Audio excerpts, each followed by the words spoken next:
প্রিয় শিক্ষার্থী, আশা করছি সকলেই ভালো রয়েছেন। সকলকেই আমার চ্যানেলে স্বাগতম। WB primary TET big update নিয়ে আবারও একটি নতুন ভিডিও। তাই ভিডিওটি না টেনে প্রথম থেকে শেষ পর্যন্ত দেখবেন।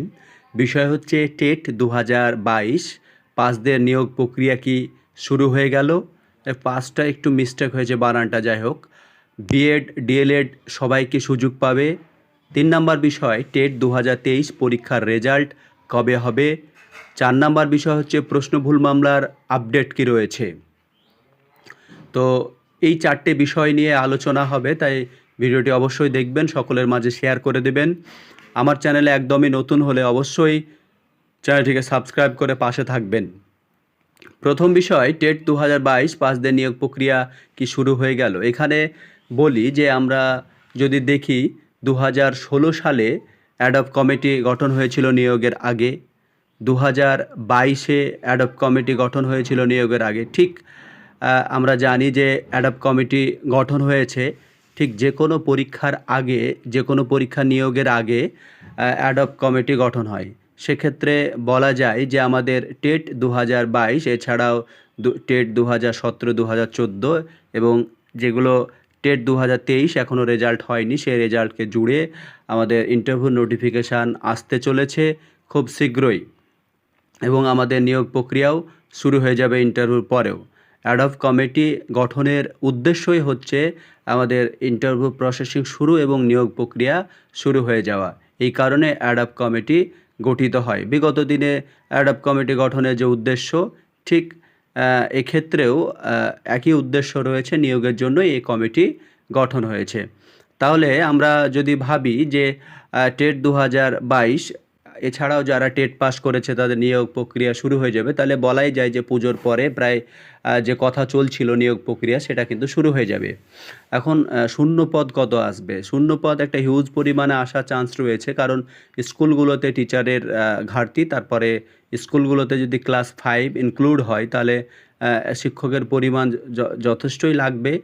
সেই কারণে যা বোঝা যাচ্ছে 25 থেকে 30 হাজার ভ্যাকান্সি আসার প্রবল সম্ভাবনা রয়েছে। যদিও 50,000 শিক্ষক নিয়োগের দাবিতে আন্দোলন চলছে, এখন দেখা যাক পর্ষদ কতটা মান্যতা দিচ্ছে। তবে 25 থেকে 30 হাজার ভ্যাকান্সি আসার একটা প্রবল সম্ভাবনা কিন্তু রয়েছে।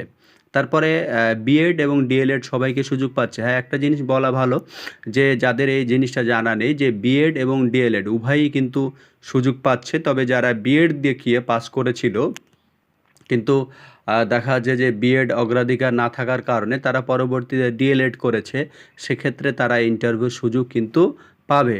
মানে বিএড থেকে পাশ করার পরও কিন্তু তাদের একটা সুযোগ কিন্তু ইন্টারভিউর জন্য থাকছে।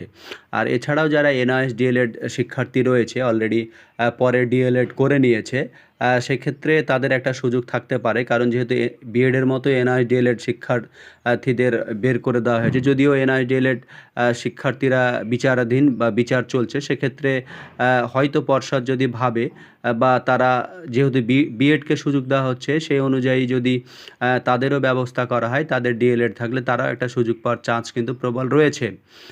এরপরে যে বিষয়টা রয়েছে সেটা হচ্ছে যে টেট 2023 পরীক্ষার রেজাল্ট কবে হবে? সবাই কেউ বলছে 100% এই তারিখে হবে, এই তারিখে হবে, সবাই বিভিন্ন রকম খবর দিচ্ছে। তবে বলা যায় টেট 2023 পরীক্ষার রেজাল্ট আসতে একটু সময় লাগবে, দেরি হবে, প্রায় সেপ্টেম্বরের শেষের দিকে বা অক্টোবরে এই দিকে রেজাল্ট আসবে। কেননা অনেক সমস্যার ব্যাপার রয়েছে, কারণ এখন পর্যন্ত প্রফেশনাল অ্যান্সার কি দেওয়ার পরে ফাইনাল অ্যান্সার কি আসেনি। ফাইনাল অ্যান্সার কি 2-1 দিনের মধ্যে রেজাল্ট যদিও হয়ে যায়, তারপরেও দেখা যায় 2023-এ প্রশ্ন, বেশ কয়েকটা প্রশ্ন নিয়েও ভুল রয়েছে। সেক্ষেত্রে বিশেষজ্ঞদের মতামত নিয়েও একটু রয়েছে, তাই একটু ডিলে হচ্ছে ব্যাপারগুলো। তবে রেজাল্ট হয় সেপ্টেম্বর মাসের শেষে বা অক্টোবরে, এই দিকে রেজাল্ট আসার প্রবল সম্ভাবনা রয়েছে। তবে যা হওয়ার 1-1.5 মাসের মধ্যেই হয়ে যাবে, আর খুব বেশি ডিলে কিন্তু হবে না। এই ছিল ডাব্লিউবি প্রাইমারি টেটের যে আপডেট সেগুলো। এরপরে বিষয় হচ্ছে অনেকেই আমাকে বলেছেন আপনারা যে প্রশ্ন ভুল মামলার, এর আগে আমি ভিডিওতে দিয়েছিলাম, অনেকেই বলেছেন যে 14 দিন কমিটি গঠনের জন্য বলা হয়েছিল। আসলে 14 দিন কমিটি গঠন এবং তার সঙ্গে সঙ্গে সেই 14 দিনের মধ্যেই কিন্তু রিপোর্ট জমা করতে হবে, এটা কিন্তু ডিভিশন বেঞ্চে প্রসেনজিৎ বিশ্বাস, হ্যারিস স্ট্যান্ডেলের যে এজলাসে যে কেসটা ছিল, তাদের বক্তব্য অনুযায়ী 14 দিনের মধ্যেই কিন্তু রিপোর্ট কিন্তু জমা দিতে হবে।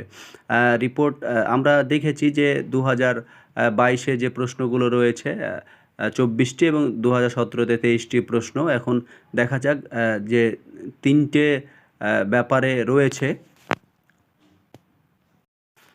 আমরা যদি দেখি তাহলে দেখতে পাবো যে এখানে এই জায়গাটায় স্পষ্টভাবে লেখা আছে 2017 এবং 2022 সালের প্রাথমিক টেটের প্রশ্নভুল মামলার 3 সদস্যের একটা বিশেষ কমিটি গড়ল কলকাতা হাইকোর্টের ডিভিশন বেঞ্চ।